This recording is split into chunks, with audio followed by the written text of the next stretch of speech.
Alors, bonsoir à tous, merci à tous ceux qui s'abonnent et lâchez un pouce bleu. Si vous voulez voir les buts, n'hésitez pas à ajouter mon snap en fait en description. Messi du 9. Ce soir, le Real Madrid, ils ont gagné voilà, sans Karim Benzema, faut dire la vérité. Donc voilà, le Real a eu des ressources en fait. Pour moi, en première mi-temps, le Real Madrid a été dominé franchement par une équipe très très intéressante de l'Inter Milan, faut dire la vérité. Et l'Inter, en fait, voilà, ils ont eu des occasions, mais bon, ils ont pas concrétisé leurs occasions. Donc le Real Madrid, en fait, c'est une équipe qui est très très très réaliste. En fait, c'est voilà, il leur suffit pas de beaucoup d'occasions pour marquer un but. Donc faut dire la vérité, tu vois. D'Ambrosio qui frappe, franchement, c'était intéressant en début de match et tout, il a pas cadré. T'as aussi Martinez, il a eu quelques occasions, tu vois, il a pas trouvé le cadre des fois. Voilà quoi. Après Courtois, il a été bon encore une fois comme d'habitude. En fait, Thibaut Courtois, il fait toujours ses matchs. Faut dire la vérité, comme j'ai dit. L'Inter, franchement, moi j'ai bien aimé. Ils ont bien entamé. Enfin, ils ont fait un bon début de match et tout. Ils dominaient les débats. Il n'y avait pas de, ouais, il y avait pas photo en fait. Tu vois, donc voilà, ils ont eu des occasions. C'est dommage, comme j'ai dit, qu'ils n'ont pas pu terminer. En fait, il leur manquait juste la finition, tu vois. Perisic, il a été intéressant sur son côté. Calhanoglu était pas mal au milieu de terrain. Donc voilà, quoi. Martinez en attaque, franchement, il a bien joué, il faut dire la vérité. Et Brozovic, il a géré un peu derrière. Mais l'Inter, voilà, et le Real, comme j'ai dit, voilà, ils ont marqué par l'intermédiaire de Toni Kroos, en fait. Il a marqué du gauche. Voilà, on sait qu'en fait, lui, il est redoutable sur les coups de pied arrêtés. Voilà, il est capable de frapper des deux pieds. En plus de ça, là, il était à l'entrée de la surface, tu vois, il l'a mis hors de portée du gardien. C'est-à-dire que franchement, la balle, il était tellement mieux frappée que le gardien ne pouvait rien faire. Et là, le Real, voilà, malgré, enfin, Vinicius aussi, il a été bon, même s'il n'a pas été en réussite comme d'habitude. Ce soir, voilà, des fois, il tombe un peu pour rien, mais bon, voilà, qu'on voit très bien que quand il n'y a pas Benzema, je sais pas si, enfin, il n'est pas perdu, mais bon, en tout cas, il n'arrive pas à jouer comme d'habitude, mais bon, même si on sait que c'est un joueur qui est capable d'éliminer n'importe quel défenseur. Mais là, ce soir, on a bien vu qu'il était un peu en difficulté par rapport à d'habitude. Bah, Rodrigo, des fois, il aurait peut-être pu faire la passe, mais bon, il n'a pas, voilà, il tentait sa chance, mais il n'a pas eu de réussite aussi. Donc, quand tu regardes en vrai, le Real Madrid, comme j'ai dit, ils ont galéré surtout en première mi-temps parce que à 11 contre 11, honnêtement, franchement, l'Inter, ils ont dominé ce match, mais ils ont, comme j'ai dit, ils ont pas marqué. Mais quand tu regardes bien, ouais, Mendy, il a fait un bon match. Modric, tu vois, les cadres du Real Madrid, même Casemiro, il a mis le poteau aussi en première mi-temps. Donc voilà, ils ont fait un très bon match. Faut dire la vérité. Du côté de l'Inter, franchement, ils ont eu beaucoup d'occasions. Mais bon, c'est dommage, en fait, ça s'est pas terminé par un but.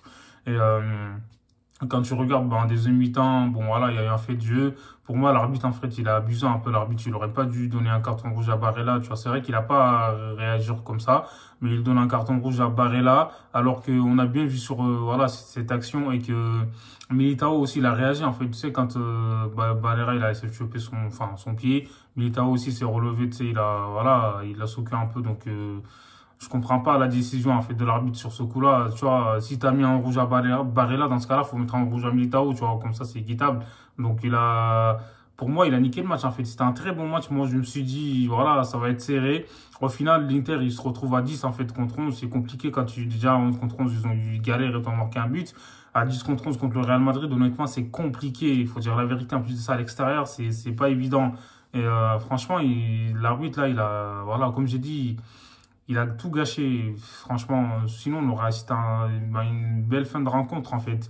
Et le Real Madrid, comme j'ai dit, voilà, là, ils ont été cliniques, en fait, faut dire la vérité. Quand tu regardes et tout, Asensio, depuis le retour de Ancelotti, on dirait, voilà, il est en pleine confiance. L'an dernier, c'est vrai qu'il jouait, mais bon, avec Ancelotti, même si des fois il n'est pas titulaire, quand il rentre, il fait de bonnes rentrées, tu sais, il fait des bons matchs. Voilà, il est décisif. En plus, là, il met un super but, en fait. Son but, il était magnifique, il n'y a rien à dire, en fait. En plein Lulu. Incroyable, il a fait une bonne rentrée. Même si Eden Hazard aussi, il est rentré vers la fin. Enfin, il a joué 13 minutes, je pense. Donc voilà, il a pas pu peser sur cette rencontre parce que on n'arrive pas à retrouver le hasard de Chelsea. Il était incroyable là-bas, mais bon, depuis qu'il est au Real Madrid, en fait, il est que l'ombre de lui-même. Après, voilà, on sait qu'il est gêné par les blessures. Dans ce cas-là, c'est à lui de faire attention à son hygiène de vie, etc. Et c'est à lui de faire les sacrifices, en fait, nécessaires pour retrouver son niveau. Mais comme j'ai dit, ce soir, le Real, bah, ils ont fait tourner un peu. Enfin, il a fait rentrer les Camavinga, tout ça. Ils ont géré. Mariano, même, il aurait pu marquer, mais bon, il a tergiversé tout seul, là, parce que sur une erreur du défenseur de l'Inter Milan, tu vois, sur une récupération, enfin, dans la surface de réparation en plus, mais bon, il a pris trop de temps. Et voilà, on sait que l'animation offensive, en fait, du Real, avec Benzema, c'est pas pareil du tout. Honnêtement, quand il y a Benzema, tout est fluide, en fait, tu vois. Comme j'ai dit, facilite le jeu, les transmissions et tout, c'est incroyable. Donc voilà, et ce soir, Militao, il a été bon, mais des fois, un peu en difficulté, enfin, c'est un peu bizarre. Et voilà, quoi. Sinon, là-bas, pas mal. Et en vrai, l'Inter, ouais, Alexis Sanchez, il a essayé, le pauvre, il était tout seul en plus, à 10 contre 11, c'est compliqué. Et sinon, l'Inter, comme j'ai dit, j'aurais pu marquer, c'est dommage, et Thibaut Courtois, il a fait un arrêt aussi, enfin, il a fait des arrêts comme d'habitude. Et là, de toute façon, les deux équipes étaient qualifiées. Le Real, voilà, fallait qu'ils gagnent. Même si ça match nul, en fait, ils auraient fini premier de leur groupe. Mais bon, là, donc, du coup, ils ont assuré la première place. Et là, ils vont affronter un deuxième, en fait, pour les huitièmes de finale de la Ligue des Champions. Donc, voilà, ils peuvent tomber contre le Paris Saint-Germain, les gars. Donc, ça sera un beau match. Paris-Real, on sait jamais. Bon, c'est une possibilité. L'Inter aussi, franchement, c'est voilà, c'est une bonne équipe. Moi, j'aime bien. Donc, ils jouent au ballon tranquillement au KLM. Ça, franchement, c'était un bon match. Et voilà, ça sera tout. Et n'hésitez pas à vous abonner, à partager les mecs. Prenez soin de vous.